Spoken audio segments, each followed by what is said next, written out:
நான் எங்கே இருக்கிறேன்?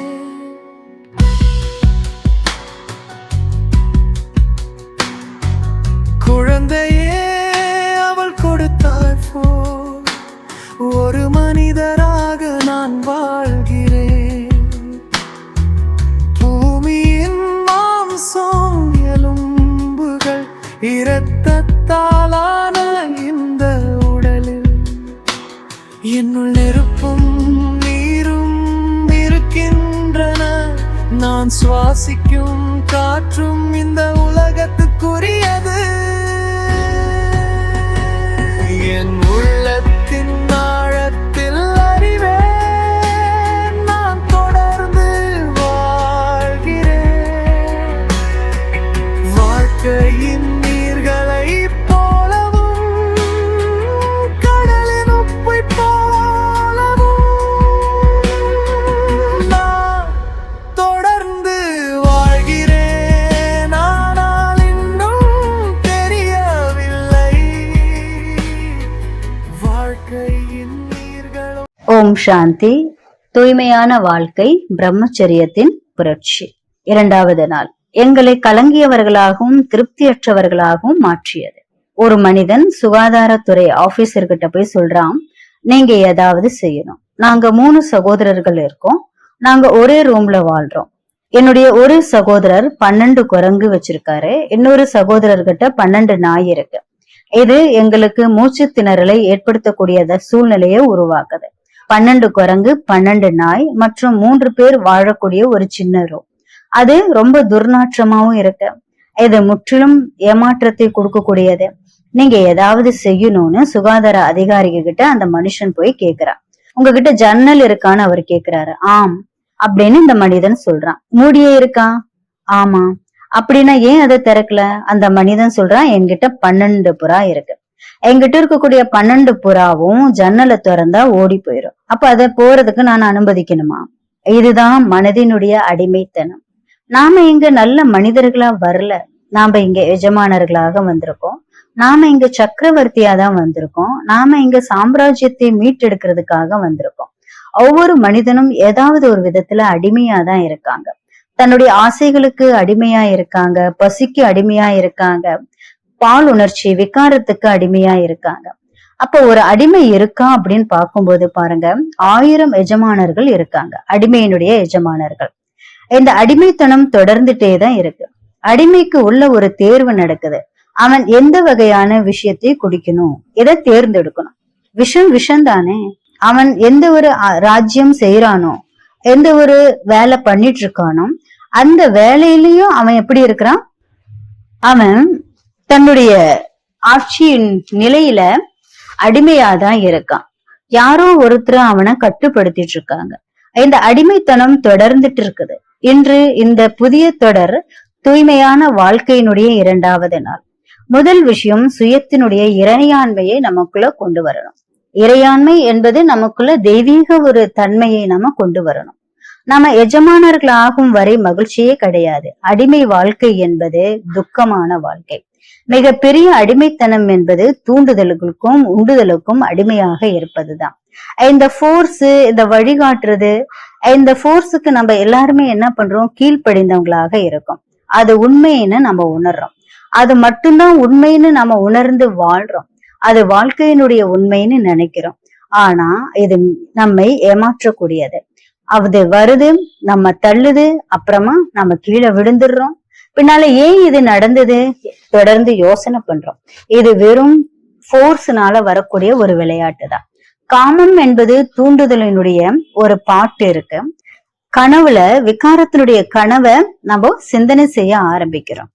இப்ப பாருங்க, அந்த விகாரத்தினுடைய கனவு தானே தவிர வேற எதுவுமே கிடையாது. நீங்க அதை பற்றற்று சாட்சியா நீங்க கவனிச்சீங்கன்னா அது தன்னுடைய பிடியை இழந்துரும். இந்த ஃபோர்ஸ் எதுவுமே உண்மை கிடையாது. அது வரும், மறைஞ்சு போயிடும். அது வருது, உங்களை தள்ளுது, பின்னால மறைஞ்சு போகுது. அது வருது, உங்களுடைய மனசாட்சி என்ற தெய்வீகமான ஆலயத்தை, அந்த கோவில அழிச்சுருது. அடுத்தது மாசுபடுத்துது, தெய்வீகமான நறுமணத்தை கெடுக்குது.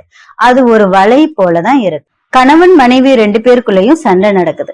மனைவி சொல்றா, நான் உன்னை தேடி வரல, என்ன மேரேஜ் செய் அப்படின்னு நான் சொல்லல, நீதானே என்ன தேடி வந்த, நான் உன்னை தேடி வரல, நீதான் என் பின்னால வந்த, நீதான் ஓடி வந்தன்னு கணவன் சொல்றான். இப்ப மனைவி சொல்றான், நான் உன்னை தேடி வரல, நீதான் வந்தேன்னு சொல்றான். கணவன் என்ன சொல்றான், நான் உன்னை தேடி வரல, நீதான் என்ன பின்னால தொடர்ந்து வந்தேன்னு சொல்றான். சரி, இப்ப வீட்டுல ஒரு எலி வலை இருக்குன்னா, எலி வலை கிட்ட, இப்போ வீட்டுல ஒரு எலி வலை இருக்கு, அந்த வலை எலி கிட்ட போகாது, எலிதான் என்ன பண்ணும், அந்த எலி வலையில போய் மாட்டிக்குது. அதே போல அவங்க கிட்ட நீங்க சொல்லுங்க, அது ரொம்ப அழகா இருக்கு, ஆனா கடைசியில என்ன பண்ணுது, ஏமாற்றத்தை கொடுக்கக்கூடியதா இருக்கு. இந்த ஃபோர்ஸ் என்ன செய்யணும், இந்த உந்துதல், ஒரு தூண்டுதல் இருக்குன்னா இது என்ன செய்யணும், காமத்தினுடைய முழு விளையாட்டுமே இந்த ஃபோர்ஸினுடைய ஒரு பொம்மையை அடிப்படையா வச்சிருக்கு. திடீர்னு ஒரு ஃபோர்ஸ் வரும், திடீர்னு ஒரு உணர்வு வரும், திடீர்னு ஒரு வேகம் வரும், திடீர்னு ஆசை வரும், திடீர்னு பைத்தியம் பிடிக்கும். இந்த முழு சூழ்நிலையும் இதை சூழ்ந்து இருக்கு. அதனால வீழ்ச்சி என ஏற்படுது. அதை தொடர்ந்து நம்ம என்ன பண்றோம், பகுப்பாய்வு செய்யறோம், ரிசர்ச் பண்றோம், அப்புறமா எதுவுமே வர்றதில்ல. இதுக்கான தீர்வு என்ன, இதுக்கான சொல்யூஷன் என்ன, இதுக்கான என்ன ட்ரீட்மெண்ட் நம்ம கொடுக்கறது, அனுபவிப்பது என்பது கிடையாது. சிகிச்சை என்பது இந்த புலன்களுடைய உணர்ச்சிகளை நம்ம என்ன பண்ணணும், வேகத்தை ஒடுக்குவது கிடையாது. சிகிச்சை என்பது ஓடி போகிறது கிடையாது. ஆகவே பதில் ஓடி போகிறது கிடையாது, போராடுவது கிடையாது, பிரிவது கிடையாது. நம்ம எல்லாத்தையுமே முயற்சி செஞ்சிருக்கோம், எல்லாமே தோல்வி அடைஞ்சிருச்சு. ஆனா காமம் என்ற விகாரத்துக்கு, அதனுடைய தூண்டுதலுக்கு நம்ம ஓடினா அது என்ன பண்ணும், அது துரத்திட்டே இருக்கும். நீங்க அதுகிட்ட போராடினீங்கன்னா அது உங்களை வெற்றி அடையும். நீங்க அதை ஒடுக்குனீங்கன்னா அது எரிமலையா உங்களை வெடிக்கும். அப்படின்னா முறை என்ன, சிகிச்சை என்ன, எப்படி அதை நம்ம ஹேண்டில் பண்றது? இப்போ அதுக்கு ஒரே ஒரு சொல்யூஷன், டிட்டாச்சா இருந்து நம்ம அதை கவனிக்கணும்.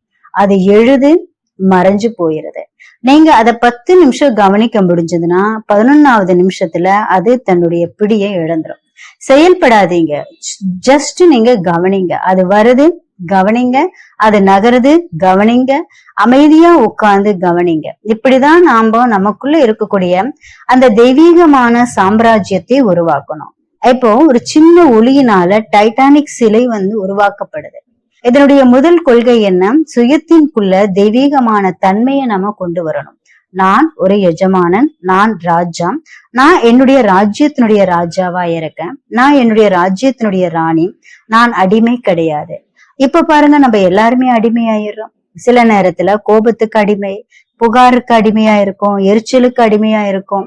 அடிமைனா அடிமை தானே. அடிமை வாழ்க்கை என்பது துன்ப வாழ்க்கை தான். தூய்மையான வாழ்க்கை என்பது புரட்சிகரமான வாழ்க்கை. இது பற்றுதலிலிருந்து விடுபட்டு இயல்பான சுயத்திற்கு திரும்புவது. முழு சமுதாயமும் இன்னைக்கு காமத்தினுடைய உணர்வு பற்றுடைய சமுதாயமாக இருக்கு. 2 விஷயங்கள் இருக்கு. ஒண்ணு உணவு, 2வது காமம். முழு மதமும் இதை சுற்றிதான் உருவாக்கப்பட்டு இருக்கு. அதனால நம்ம எல்லாருமே உணவினுடைய பிரிவினைகளை நமக்கு தெரிஞ்சு வச்சிருக்கிறோம். என்ன சொல்லுவாங்க, இதை சாப்பிடு, இதை சாப்பிடாது, இதை பாரு, இதை பார்க்காத. இப்படிதான் இந்த பசி, அதாவது காமத்தினுடைய பசி, உணவினுடைய பசி எல்லாமே உருவாகுது. இது எல்லாமே இந்த பிரிவினால, டிட்டாச்மெண்ட்னாலதான் வந்திருக்குது. நம்ம தெளிவான ஒரு விஷயத்த நம்ம பார்க்கல. குழந்தைங்களுக்கு கல்வி கற்றுக் கொடுக்க விஷயத்த நம்ம அதையும் பார்க்கல. இப்ப ஸ்கூல்ல டீச்சர்ஸ்ங்க என்ன சொல்லி கொடுக்குறாங்க, இது நமக்கு தெரியாது. ஆனா இந்த எல்லா விஷயத்தையுமே குழந்தைங்க என்ன பண்றாங்க, தன்னுடைய ஃப்ரெண்ட்ஸ் கிட்ட இருந்து கத்துக்கிறாங்க. இப்படிதான் முழு சமுதாயமும் இந்த ஒரு பற்றுதல், விகாரத்தினுடைய பற்றுதலோட இருந்துட்டு இருக்கு. வெளிப்படையாக நம்ம தூய்மையை பத்தி பேசுறோம், ஆனா சயின்டிபிக்கா சொல்றது, ஒவ்வொரு ஆணும் ஒவ்வொரு 11 நிமிஷத்துக்கு தனக்குள்ளார அந்த காம விகாரத்தினுடைய உணர்ச்சியை பற்றி சிந்தனை செய்யறான். ஒவ்வொரு பெண்ணும் ஒவ்வொரு 4 நிமிஷத்துக்குள்ளார அந்த விகாரத்தினுடைய உணர்ச்சியை பற்றி சிந்தனை செஞ்சுட்டு இருக்காங்க. அப்போ நம்ம மனதினுடைய உள் ஓட்டம் எல்லாமே எப்படி இருக்கு, ஆசைகள் நிரம்பியதாக இருக்கு. வெளியில ரொம்ப தூய்மையானவங்கன்னு சொல்றாங்க, பிரம்மச்சாரின்னு சொல்லுவாங்க. ஆனா உள்ள ஓடக்கூடிய ஓட்டம் இதுதான். முழு சமுதாயமும் ஆழமான, அதாவது சைக்காலஜிக்கலான கோளாறுகளால பாதிக்கப்பட்ட, ஒடுக்கப்பட்ட மனிதர்களுடைய குழுவாதான் இன்னைக்கு இருந்துட்டு இருக்கு.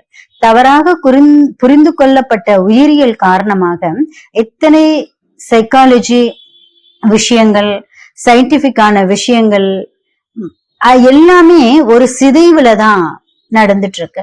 அப்போ இதனுடைய காரணமாக தான் மக்கள் என்ன பண்றாங்கன்னா மருத்துவ ஆலோசகர்கிட்ட போறாங்க. அடுத்தது ரெண்டாவது விஷயம் என்ன, மனதினுடைய சிதைவு, கட்டமைப்பு. கற்பனை என்பது பயிற்சி செய்யப்பட்ட ஒரு பலவீனம். காமத்தினுடைய முழு விளையாட்டும் மீண்டும் கற்பனையை அடிப்படையாக தான் வச்சிருக்கு. எல்லாமே குப்பையா இருக்கிறத என்ன பண்றோம், அழகுபடுத்துறோம். ஒரு மனிதன் உட்கார்ந்து கற்பனை செய்யறான், நினைக்கிறான், அவன் வீடியோவை பாக்குறதுக்கு ரொம்ப ஆர்வமா இருக்கான். ஏன்னா அது அவனுக்கு கவர்ச்சியா இருக்கு, அந்த வீடியோ அவனுக்கு சந்தோஷத்தை தர்றதா இருக்கு, அது பரபரப்பா இருக்கு.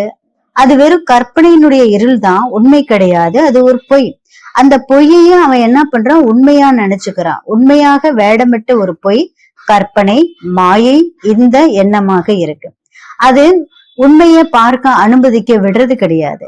கண்களை மூடி அதை உள்ள ஆழமா எல்லாத்தையுமே உணர விரும்புறாங்க. நீங்க கண்களை திறந்தா அந்த உணர்வு எல்லாமே மறைஞ்சிருது. ஆகவே கற்பனை என்பது இருண்ட ஒரு மூளை, இருண்ட ஒரு இடம் மட்டும்தான். அது ஒரு இருட்டு. நம்ம தொடர்ந்து எதை கற்பனை செய்யறோமோ மெதுவாக அதுவாகவே நம்ம மாறிடுறோம். ஏதாவது ஒன்றிலிருந்து உங்களுக்கு இன்பம் கிடைக்குதுன்னு நீங்க தொடர்ந்து கற்பனை செஞ்சீங்கன்னா, ஒரு ஆண் ஒரு பெண்கிட்ட இருந்து இன்பம் அடையறான், கற்பனை பண்றான். ஒரு பெண் ஒரு ஆண்கிட்ட இருந்து இன்பம் அடையறாங்கன்னு கற்பனை பண்றாங்க. இந்த கற்பனை செயல், இந்த மாய செயல் ஒரு புதிய நரம்பியல் பாதைகளை உருவாக வழிவகுக்குது. டோபமின் வெளியேற்றத்தை ஏற்படுத்துது. தற்காலிகமான பரபரப்பான மகிழ்ச்சி கடைசியில மன வருத்தம், பச்சாதாபம், துக்கம், வேதனை, வெறுமை, இது எல்லாத்தையுமே உருவாக்குது. நாம காமம், அகங்காரம் மற்றும் அதிகாரத்தின் மன திரைப்படத்தை உருவாக்குறோம். சமுதாயம் நம்ம ஒடுக்க கத்து கொடுக்குது. அதனாலதான் சமுதாயம் கொடூரமா மாறி இருக்கு. ஏன் இவ்வளவு வன்முறை? நாம ஏன் ஆச்சரியப்படுறோம்? பாருங்க, எந்த ஒரு சிங்கமும் இன்னொரு சிங்கத்தை கொல்லாது, எந்த ஒரு ஆடும் இன்னொரு ஆட்டை கொல்லாது, எந்த ஒரு நாயும் இன்னொரு நாயை கொல்லாது. ஆனா மனிதன் மனிதனை என்ன பண்றான், சாகடிக்கிறான். இவ்வளவு வன்முறை எங்கிருந்து வந்தது என்பது ஒரு விசித்திரமான நிகழ்வு தானே.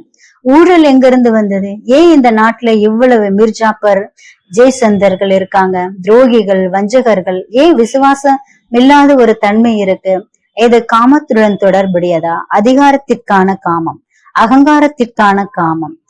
முழு சமுதாயத்தின் அமைப்பே கெட்டு போயிருக்கு. அதனாலதான் பாபா சொல்றாரு, அசுத்தமானவர்களை தூய்மையானவர்களாக மாற்றுவதற்காக நான் வந்திருக்கேன். இதுவே என்னுடைய ஒரே பணி. வேற எந்த ஒரு காரணத்துக்காகவும் பாபா வரல.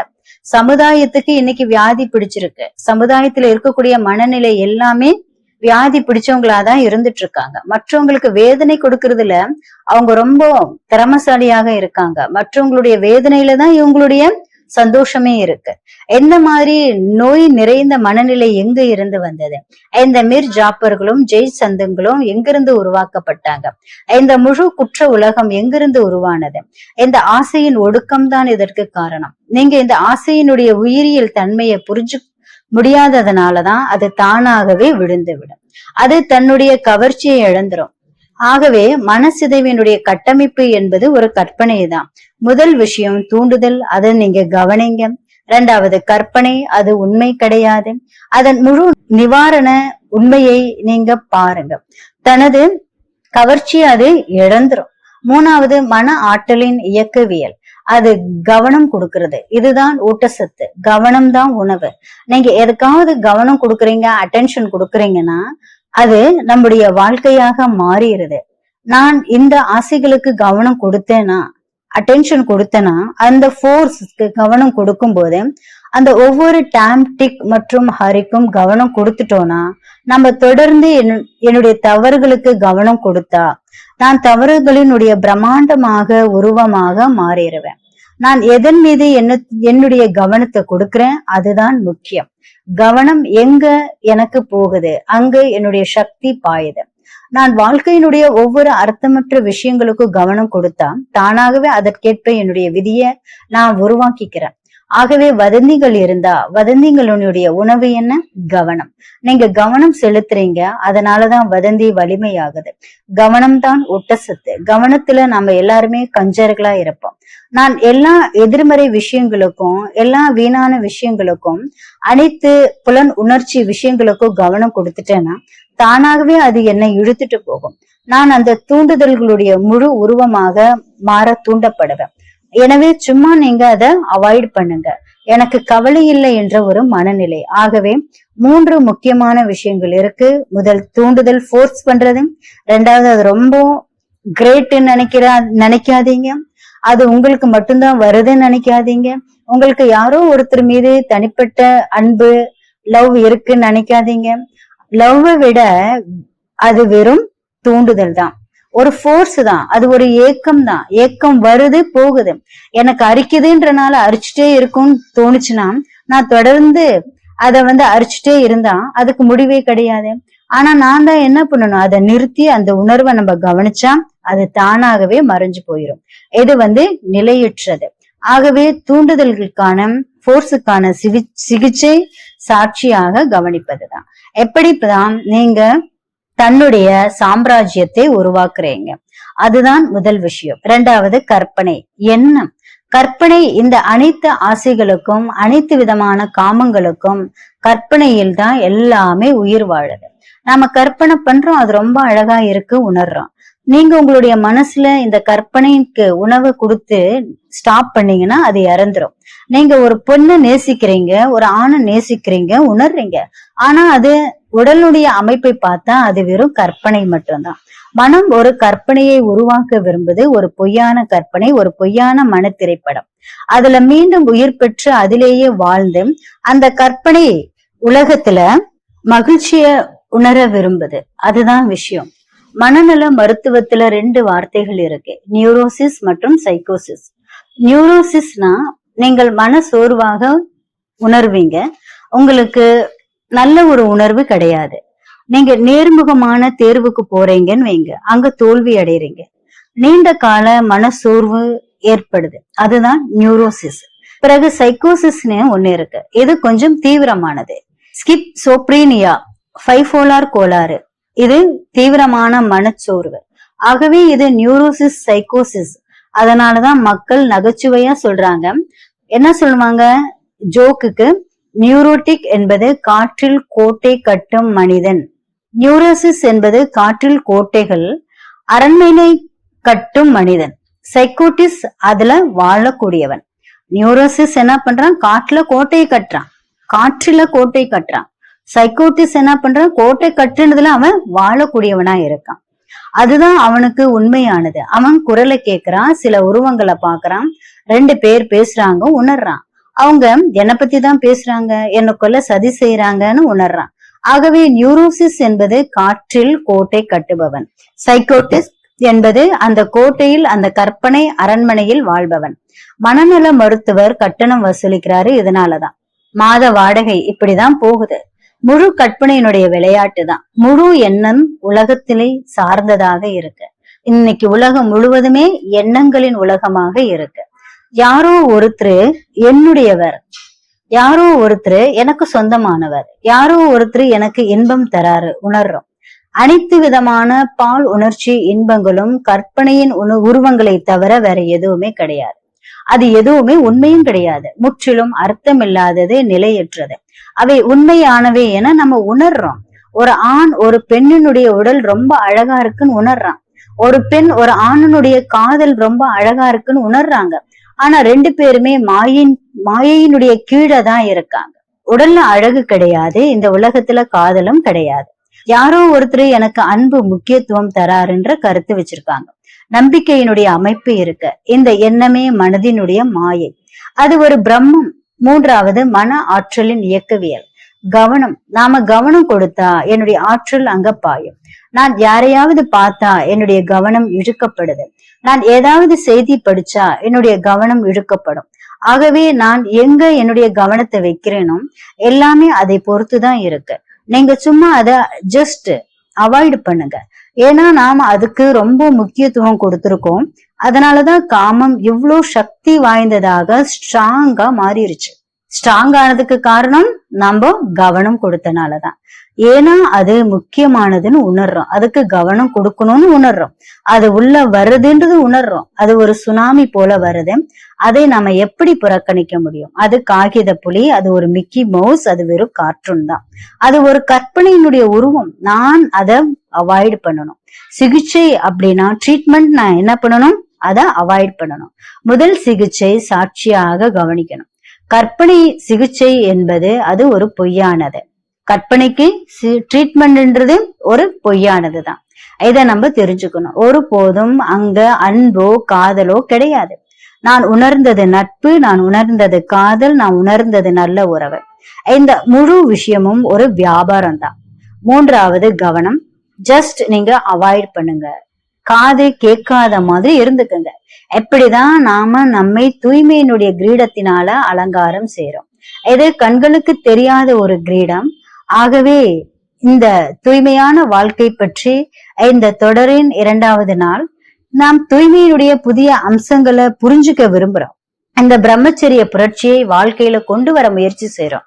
புரிஞ்சுக்கிறதுனால ஒடுக்கிறதுனால கிடையாது, போராடுவதனால கிடையாது, ஓடி போகிறதுனாலும் கிடையாது. இது போராடுவதனால இல்ல, ஓடி போறதுனால கிடையாது, பிரிவினை ஏற்படுவதனாலும் கிடையாது. இந்த 3 முறைகளும் ஏமாற்றக்கூடியவைகள் தான். ஆகவே ஒரு புதிய முறையை கண்டுபிடிங்க. அந்த புதிய முறை என்பது இந்த செயல்முறையை அன்போடு புரிந்து கொள்வதாகும். முழு அனைத்து விதமான கவர்ச்சிகளும் தானாகவே மறைந்துவிடும், தானாகவே கீழே விழுந்துவிடும். ஓம் சாந்தி.